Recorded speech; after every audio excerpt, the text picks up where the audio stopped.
siapa saja yang menggunakannya, bagaimana cara perhitungannya, dan juga cara mendaftarnya melalui Cortex. Supaya lebih mudah dipahami, kita juga akan bahas dengan contoh sederhana. Yuk kita mulai. Jadi, NPPN atau norma penghitungan penghasilan neto adalah cara menghitung penghasilan neto dengan menggunakan persentase tertentu dari penghasilan bruto. Artinya, wajib pajak tidak perlu mencatat semua biaya secara detail seperti dalam pembukuan. Selanjutnya yaitu fungsi dan tujuan dari NPPN. Fungsinya adalah untuk membantu administrasi, khususnya dalam hal perpajakan, serta membantu pemerintah dalam melakukan pendataan dan pengawasan terhadap pelaku usaha. Ada pula tujuannya, yaitu memberikan legalitas kepada para usaha, serta mempermudah pelaku usaha dalam memenuhi kewajiban perizinan dan juga administrasi. Syarat menggunakan NPPN. Tetapi tidak semua wajib pajak menggunakan NPPN. Adapun syaratnya yaitu yang pertama, bruto dalam setahun tidak lebih dari 4,8 miliar.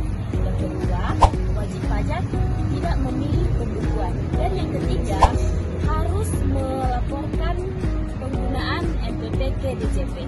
Nah, kalau tidak melakukan pembukuan, maka wajib pajak dianggap menggunakan pembukuan biasa. Jadi, ini penting banget loh. Selanjutnya, contoh perhitungan NPPN. Supaya lebih jelas, kita gunakan contoh sederhana saja. Misalkan, seorang wajib pajak memiliki penghasilan bruto sebesar 100 juta dalam 1 tahun. Berdasarkan jenis usahanya, presentasi NPPN yang digunakan 50%. Maka, penghasilan netonya dihitung dengan cara 100 juta dikali 50%, sehingga diperoleh penghasilan neto sebesar 50 juta. Nah, dari angka ini nanti baru dikurangi ke DKP dan dihitung pajak.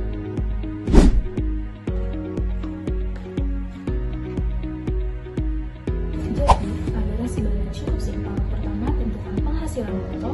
Kedua, kalikan dengan persentase NPPN.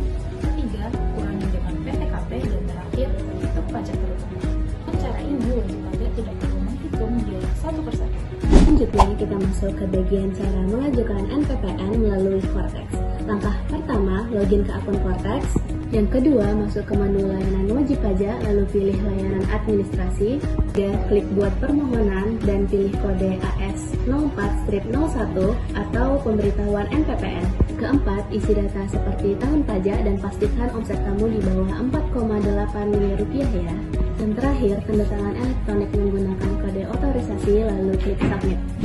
Sebelum menggunakan NPPN, ada beberapa hal yang wajib kamu ketahui.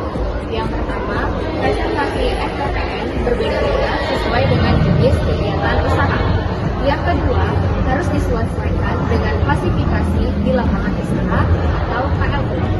Dan yang ketiga, NPPN ini hanya digunakan dalam 1 tahun pajak saja. Jadi, pastikan data yang kamu input sudah benar ya.